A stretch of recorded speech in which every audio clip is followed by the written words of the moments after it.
What Speaking Freedom does online is provide general information for the culture to use to advance and improve. What we do privately is help individualize it for your needs and benefits. Grow with us. We are kings, we are gods, but how you get them to believe it when they don't believe in anything? We're gonna save some lives in this lifetime. We haven't church in a while. Like God's doctor in the streets, the Holy Ghost used me to set them free. If love is the new religion, the hate is sinning, we stay winning. Just handling God's business, we ain't tripping. No bread to be dipping. Cause we're speaking freedom, giving you the answers to be free. We use the client to develop, to grow, and to bring out the best in themselves. We are simply a tool to help you learn how to make better decisions. Not just one decision, not just today, but for the rest of your life. Encouraging each person through each trial and tribulation. I am at the house. I want to say, of course, because where else would I be when it's quarantine? You know, like I take these things, very seriously. But I want to show you something because I just looked outside and the clouds in the sky are beautiful. So I'm gonna show you this before I say what I was gonna say.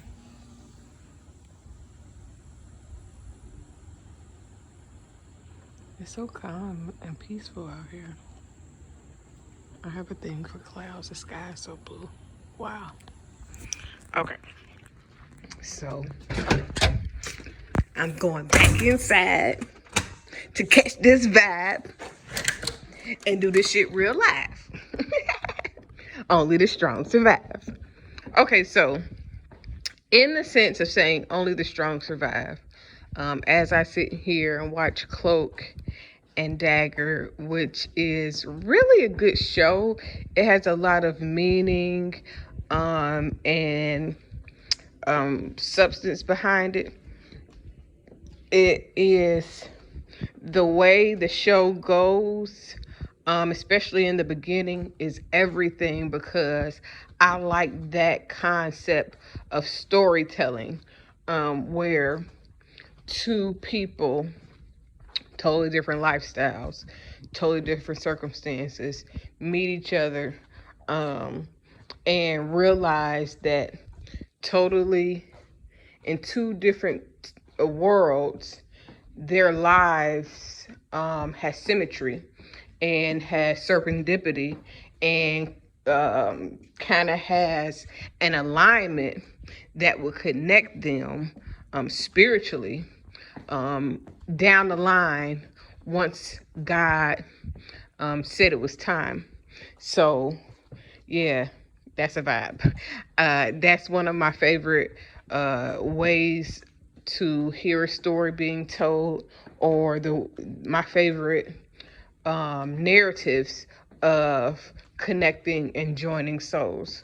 But I wanted to talk about, I was just thinking out loud and I was like, well, if I'm going to say it to myself out loud, I might as well pick up this video and be useful so that I could try to talk about a couple different things, because there were some other things that I wanted to talk about that I said on a post that I would talk about. So here we are. So the very first thing that I was thinking is sometimes you can help people, you can tell them, you can show them, you can express to them, you can point out all of, I want to say, the triggers or the things that you see, but you can't always make people see what you see.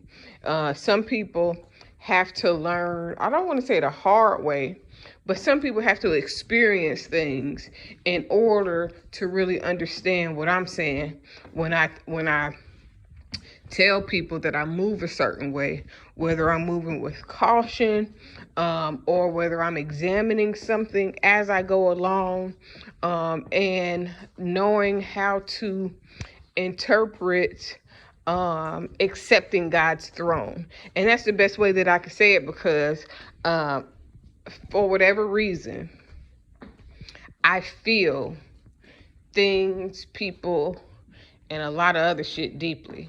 And so sometimes I might feel something that has yet to be identified by anybody else, period. And people will look at me crazy because I'm like, no, it's something that I feel that's telling me something strong is going on.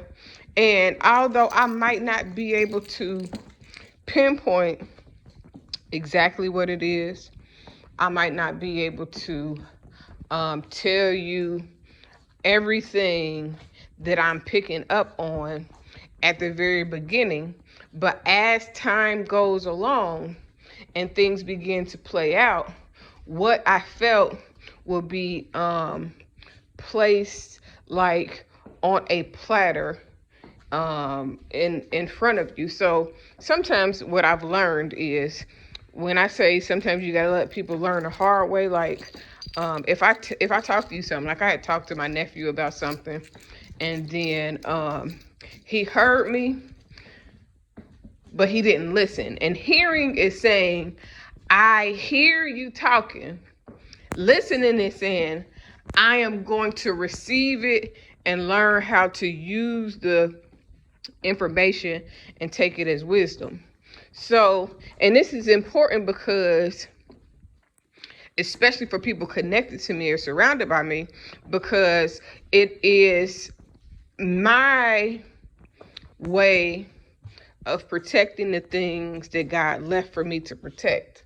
So, in one instance where I have this just notion that everybody can feel people's energy. Everybody can dream dreams and they become real. Everybody can see things. Everybody interprets things. Everybody can read just energy, auras, and their surroundings. And I have to stop thinking that everybody is gifted, because each one of those things is a gifting. And everybody want to act like they're an empath. Everybody say they're an empath, and everybody want to do spiritual things because it's the end thing. So if I tell you that I'm an empath and you want to connect with me and you say, oh, I'm an empath too. Now you could or couldn't be. But what I will say is that who you are begins to show in ways that you can't help but to expose. So an empath is not somebody that is anybody can say that they're spiritual. Anybody can say that they're an empath. Anybody can say, just like anybody can say that they're religious, anybody can go to school and be a doctor. That doesn't make them a healer. You can go to school let me say that again, because that was good. You can go to school to be a doctor. That does not mean that you are a healer. Those are two totally different things. One is a formal education of something that really, I want to say, is like stolen information, because what we see in modern medicine is a knockoff version of what healing is supposed to be. And then to top it off, aside from the schematics of being a healer, you had those that did witchcraft, and I'm not saying it like it's a bad thing. Those that casted spells and made potions and things like that. And what happened was that the natural abilities were stifled, shunned, ridiculed, made to feel like they were evil. But when they did that, they turned those things into profitable businesses in which you can manipulate and fool people to believe that their knockoff version is more powerful than the spiritual truth of what healing can do. And this goes for a lot of different things. It's like I was talking to my children. It had to be about 4 or 5 years ago. And during the conversation, Xavier was like, well, isn't praying like casting a spell? And when he said it, it kind of threw me off, but it made me think, because the same way that people cast spells and chant and all of those things is no different than praying and I want to say speaking in tongues. I want to say doing praise and worship, different things that people do in forms of praise and worship is no different than the spiritual things that we have been told is evil because it's not religious, because somebody else can't control it.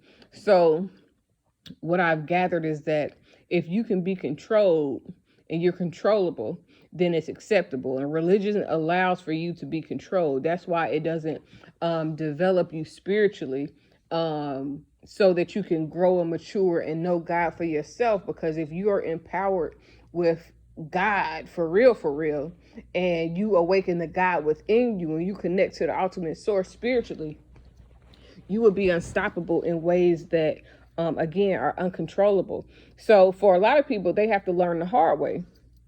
And so so this is dealing with people, this is dealing with businesses, this is dealing with so many things, marriages and all of it, because what happens is you have the truth, you have the whole truth, you have partial truth, and then you have an outright lie.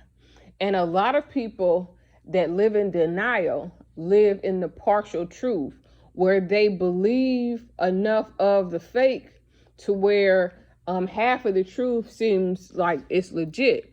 It's like you know, when people be like, if your mama say that ain't your friend, then nigga, that ain't your friend, or bitch, that's not your friend. You need to look at things a little bit differently, monitor closely, see and ask what it is that your mother sees, so that you can know, because there's a lot of people that will play off of your emotions. They will feed off of your insecurities. They will look and glean to you because you are a target to them. They see your potential. They see what you're connected to, and it's easy to get to you, pull you in. It's like a con man almost. Well, they will tell you everything that you want to hear to get whatever it is that they want to get, so that they could obtain whatever it is that they see as a benefit of being connected to you.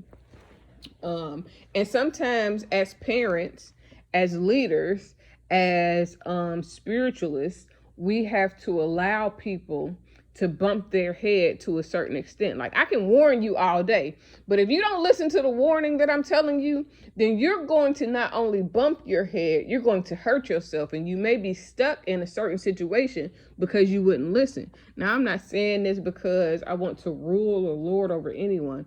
Sometimes God gives you people that can help you to navigate through life. It's like a guardian angel of sorts. And that person will pick up on things that you're not able to pick up on. It's like when people say that your wife is the wife of the husband, is like the Holy Spirit, because God will use your wife to speak to you. But your wife has to be open to God. Let me tell you something. There are a lot of people in marriages and relationships, just in all type of things, because religion tells them that they should be in it, even if it's unhealthy for them. And I say this because I know that a lot of people learn the hard way with religion, with marriage, with family, because like, I want you to know, 95% of people that grew up in domestic violent type of homes and went to church, they stayed because the Bible said that you can't get a divorce or it's bad to leave. And then some people stay because of their children. But I think I know I've said this before. I always say this. It's more important for your children to really see you flourishing happy than for you to stay in a relationship that is detrimental to your soul, that is good enough to be enough because you're settling for just enough. And again, I don't try to attack anyone's marriages or anything like that, but for me, there is certain things that has to be a certain way in order for me to commit to a man like that. I always talk about what it would take, and some of the things that I want to say have to do with priorities. Like for me, I have to have a man moving forward that has children. This is important to me because I have children. What else is important to me about being with a man that has children is that he takes care of his children, he shows up for his children, and that he has a copacetic relationship with the mother of his child. Now, that's not always possible because some bitches really be crazy. Some bitches really be like, you know what I'm saying? And then, before I go too far in that, you do get some bitches that be like, if I can't have you, ain't nobody have you, and they'll make your life a living hell. So I get when it's totally incapable of being done, but I'm a different type of person. As a mom, I want to make sure that my children are surrounded in love, light, and as much positivity as they could be. But I do not want to shield them from the things and the ways of the world.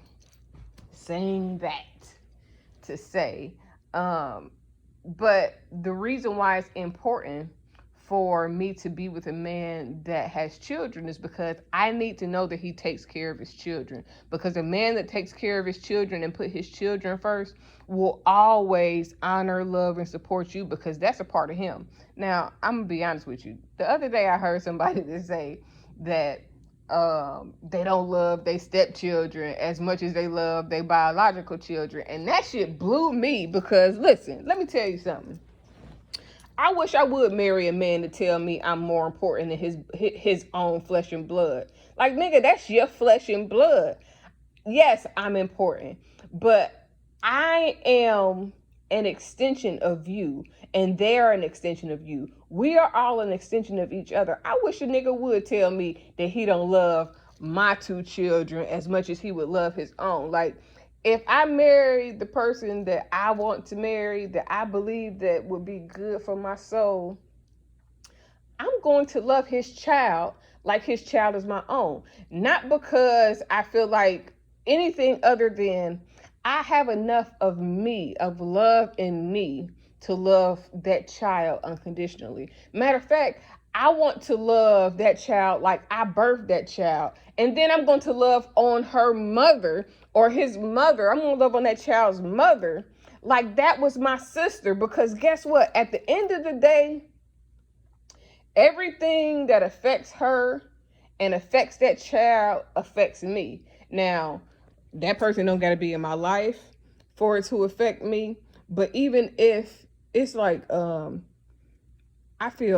can feel when my children be hurt most of the time, especially when they were smaller. Oh my God, it used to be like crazy because I told the story before. Naya would cry, and like right when she would be about to cry, I would just come in there, or right after she start crying, I would come in there and check on her because I could feel her distress. So I've never understood when parents would choose another adult over their child. The child can't fend for themselves. You are responsible when you become a parent to lead, guide, provide, teach them, help them grow, help them mature.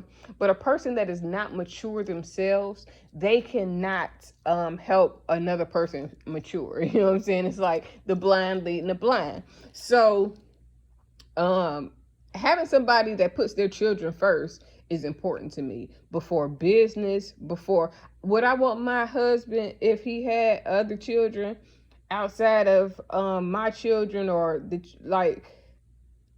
I would want him to put his child before me, because that's his flesh and blood. And if you will fuck over your flesh and blood or treat your flesh and blood, even if it's about me, because at the end of the day, you should not have to sacrifice your flesh and blood for me. It should not make you feel, I should not make you feel no type of way about taking care of your child or having a co-parenting relationship. Like, if you on something other than that, I would never, ever understand you or want to be around you, because that's not honorable to me.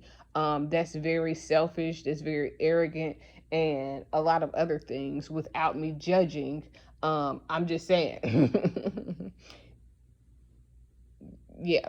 But again, people have to learn the hard way. When you begin to see who people are, how they choose, how they move, sometimes you can't really see a person until they get, there's two ways to see a person. When you're really close around them and you really bring them close, like if before you get married, if you never live with the person that you're going to marry, you may never see that person for real until you marry that person.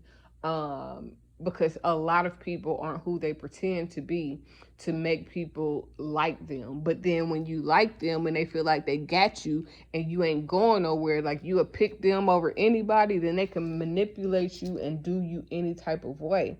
And most people that's when you begin to see them. So a lot of times you only see people if you live with them, or if they feel like they can't lose you. Like if I pick one person over, like if I had a baby mama and I pick her over you every single time, I don't care who it is, I always want her.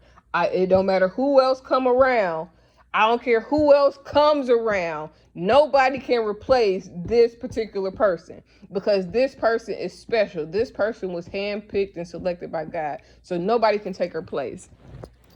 But if she gets to that position and she's not mature in her mental capacity, her spiritual capacity, her emotional capacity, and if she got put in that position by being someone other than who she really is, then the minute she gets in that position and she realizes I'm going to always choose her, then you'll be able to see the real her if she was somebody else. And that would tell you what you're really dealing with. The person that you meet, that you get connected with is, and this can last, let me tell you something, that can last for 2-3 years. A person can put on a show and make you believe there's something that they're someone that they're not. And for real, you know what I'm saying? So, and what does this have to do with? Because sometimes I cannot point out, like, if my baby mama don't realize that bitches that she got around her ain't solid, I can tell her, you know what I'm saying, it's something about that bitch, or it's something about that bitch. And this is why it's important for me in the way I'm building things for whoever is with me to trust me. Because if I tell you something is off, 9 times out of 10, something is off, and you may not see it at first, and I may not really see it, I just feel it. And you may not see it, we may not see it at first, because everything, but if the feeling keep coming back that something is off, give it time, because eventually you're going to see what was off. And then maybe sometimes when you learn the hard way, that's how you learn who to trust, when to trust, and how to trust.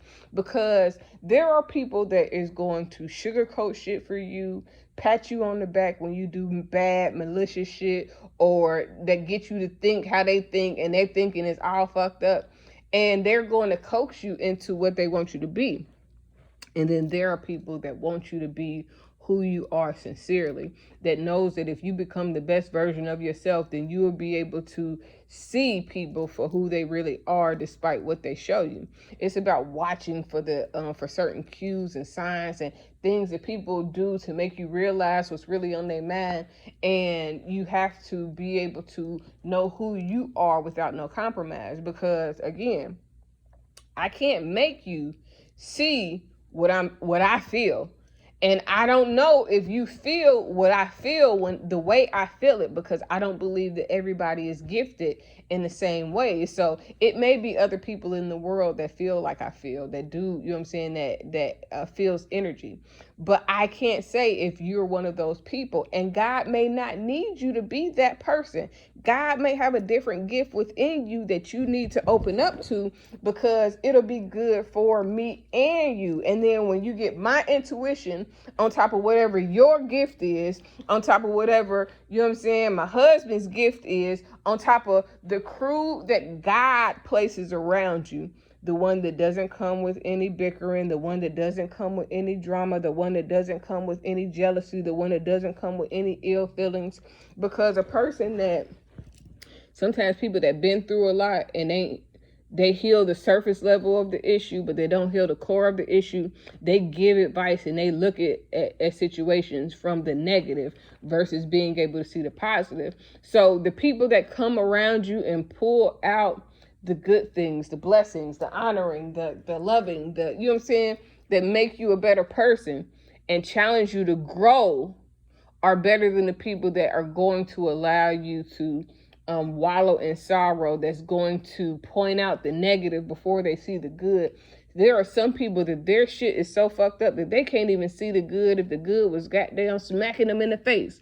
And then there are also those that only want to use you to get in position. So if I had a baby mama, and me being who I am, that person will have to learn that there are people that are going to try to get close to you, that are going to try to befriend you, that will do everything possible, because for real, they really want to be in the position that God placed you in. So they're going to use you to get close, to try to take your position. Let me tell you something. I think I told one of my homegirls this not long ago. That type of person that I've been describing, that, you know what I'm saying if I had a baby mama, they probably wouldn't recognize. They're not going to show you who they really are. They're not going to show you their intentions, and you might not see it, but there will be telltale signs. That person needs you to get in position, and that person will watch your demise for them to rise. Now, I'm telling you this all the time. I always say I would never do a person or treat a person in any type of bad way for me to grow or to be better or to get more or whatever the case may be. But there are people, like if I feel like I'm threatening your marriage, your life, your business, I will step back and remove myself. So one, you can see if things flourish more with you, for you, with me in your life or with me away from your life. Because if things start going bad in your life because I came around, then there is something that I am not supposed to be a part of, that you are trying to make me a part of or let me be a part of, that you need to exit stage left or have me exit. Or maybe those things just aren't. Look, it's a very real reason why I'm saying this, all of this. But I've just realized and learned that I can't make anyone see the things that I feel. But I can support you while you're going through whatever it is that you're going through.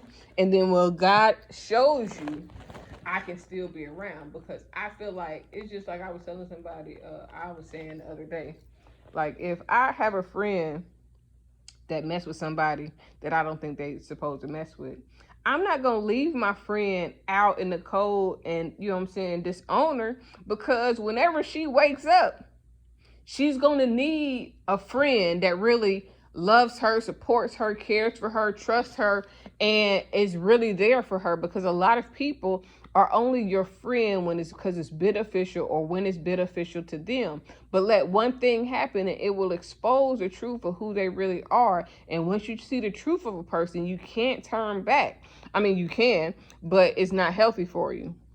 But this is the reason why sometimes I try not to get close to people, because there are people that once I see who they really are, once God shows me their soul, I will never respect them again. And even if they grow, like there are some people, they cool, they got business sense and all of that, but they soul, you know what I'm saying, is just stagnant. And I can go out and party and all of that, but at the end of the day, there are some people, once God showed me you for real, if it's not something that I can support via principles and principalities, then I don't even want to be bothered. Like, yeah, you cool, I support you from a distance, but everybody that you support, everybody that seems cool ain't cool. Sometimes you gotta learn the hard way. And when you decide that you can accept what God is showing you, then God can show you more. But if you deny it, God is going to have you stuck wherever it is that he told you to see it until you try it. Now, once you try to see what God is showing you, then eventually you will be able to open your eyes to all the things that you had been in denial about. And normally when this happens, it's not like one thing, like God shows you one thing and then that's it. No, when your eyes begin to open and the veils begin to be removed, you begin to see clearly of all things. And that's why it's important for you to ask for clarity more than you ask for anything else, because when you can see better, you can do better, you can make better decisions. When you can ask for God's insight and have God's insight, then you can begin to navigate better. You begin to God will begin to expose the truth of the things that you may not want to see or couldn't see before you asked for clarity. And now you're able to see through the smoke and mirrors that a lot of people will feed you. And so basically, and yeah, I did mention that thing because I just feel like people be so fucking lost. And I be trying to feel bad for them, but when people are manipulative and they're users and they try to get over where they can, you just cannot allow those type of people to get within your circle, because they won't do as much good as you would hope for them to do. They'll end up making everything that you get going good bad. And again, don't never sacrifice your happiness for anybody. Somebody can meet you where your happiness leads you, and then y'all can grow and be better people. I decided long ago never to walk in anyone's shadow. If I fail, if I succeed, at least I live what I believe. No matter what they take from me, they can't take away my dignity. Because the greatest love of all inside of me is sexuality. Thank you for joining Speaking Freedom as we continue to assist you with your daily growth and intuitive wisdom. Loving is a lifestyle and we love to love. Inspiration is how we fuel faith. Please join us daily for your inspiration and motivation. We have the entire world to offer you at your fingertips. Your life enhancement coaching specialist. Thank you for choosing us to assist you in accomplishing your personal and professional goals. And have a beautiful day. In love, we trust. This is brought to you by Good Head Group, Love Gang and Speaking Freedom. We thank God for you, and we love you.